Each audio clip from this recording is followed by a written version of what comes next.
Hey guys, 2Legit City here, and today we're going to be going over the mechanical filter. This is a filter that's powerless, and the design we're going to be going over is going to be for the gases. Now, typically, the mechanical filter is going to be a way for you to choose a specific gas and filter out that specific gas so that you could take some of the other elements that is in that area and let it go while only pulling out that one gas that you want.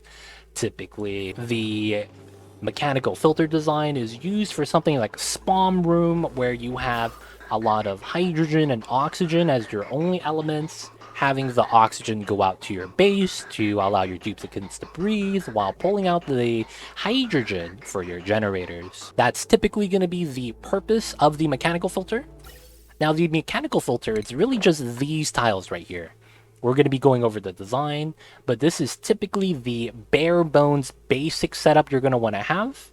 You're going to want to have a lot of green to white setups. And this 10 tile space right here is going to be the design we're going to be using. Now, of course, you could change this design, extend some of it a little bit more, but typically I attach one mechanical filter to one pump. Now, first off, set the design like that. You could see the orientation with the bridges. And at the gas valve, what you're going to want to have is set this to 1 gram per second. That's going to be very important. And this is also a work errand, so you have to wait for your duplicate to do this. Now, how we choose which gas we filter out, what we have to do is we actually have to pump out a gas first. Now, in our case, we're going to choose oxygen, as this is the only gas in our area. We don't really get a say for this, but we have to use oxygen. So we're going to show you how we could add in oxygen into here and how the filter works. Now, over here, you can see that we're pumping oxygen. Typically, you're going to want to have a pump set up into a bridge like this. And what you're going to want to do is have your cursor on the output pipe of the bridge. You could see here that we have one thing of oxygen right there. That's going to be the trick we're going to use to figure out if that's the correct gas or not. Now, each gas behind it, if you have a mixed gas line, you could remove this if you have plumbing, and if you don't, you could just deconstruct the pipeline and rebuild it so that we get the next gas in the line. That way, if you have trouble picking up your gas first, you get a couple of attempts. But in our case, we're going to choose specifically oxygen. Now, once you get the correct gas onto that pipeline, you're going to want to remove the bridge. Now, once you remove the bridge from here, you're going to have a bubble like so. Make sure that the mechanical bridge is not connected to anything yet.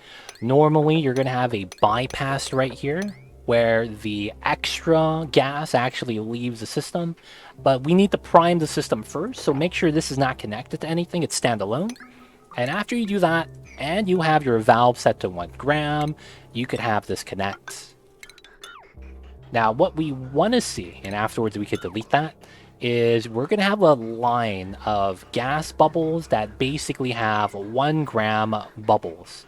This is going to allow us to move out any gas that we bridge on that's the same element. But after you get this primed up and you have a 1 gram of whatever gas you're choosing on every one of the pipeline tiles, you could get this started. Now, from here, you're going to need an overflow setup that's going to come after the intake valve of your gas valve. And we're going to want that connecting like so. Afterwards, you're going to want your gas line right here to have a bridge coming in to the system. And after you have that, the bridge needs to have an overflow as well. This could feed out to anything, maybe a vent, maybe a reservoir. It's really what you want to do with anything that's not the filtered out element of your choice. So this is where everything else goes. So we have the element we choose here, oxygen, rotating on the filter. Everything else that's not oxygen comes out of here. And as you can see there, we're having bubbles of oxygen move through while we're maintaining the 1 gram loop, and then the oxygen moves out. That's because we're using some pipeline properties to have this work. The pipeline properties we're utilizing is the fact that only one element could take one pipeline of space at a time, meaning that the bridge will allow the gases to come into this line as long as there's space. Now, if the elements doesn't match, the not matching element goes down to this vent. This allows us to filter out a gas of our choosing without using power. And this filter design, although it's a little bit weird to kind of wrap your head around, works well. Now on this side, because we set this at 1 gram, it doesn't matter how much gas it is, we're always going to allow 1 gram to loop back into the beginning. And because of how overflow works, the gases that are over 1 gram is going to flow out to this pipeline storage. This is the basis of the mechanical filter, and we'll show you guys how this works in action. Now over here, we have the same mechanical filter design. We have our pump right here, and then this pump goes into here, and we bridge onto the mechanical filter. As you could see, as this pipeline moves, only the hydrogen is leaving the system, and then that hydrogen comes out right here. As you can see, we set up our mechanical filter for the element of hydrogen, as this is very good for a SPOM setup, something you would use to create oxygen for your base using the electrolyzers, as long as you have a water source for this. And this is a very popular design, as this is no power, just requires you to turn it on, capture the hydrogen, have it in the loop, and then afterwards, every time you get hydrogen, it gets removed out safely. You can see in our pipeline right here, only oxygen is leaving the system, as the filter filters out really well.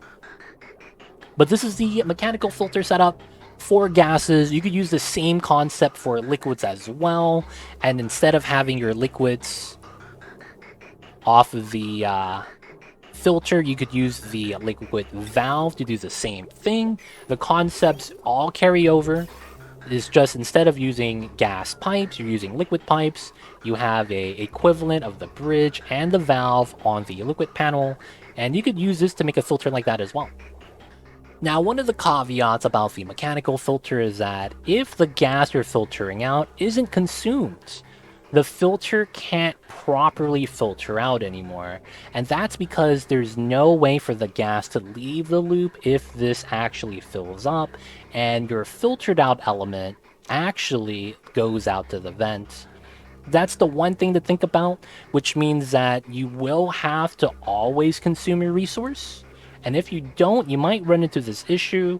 Now, typically, if your other line is okay with getting with getting the filtered out gas, you just lose a little bit of it.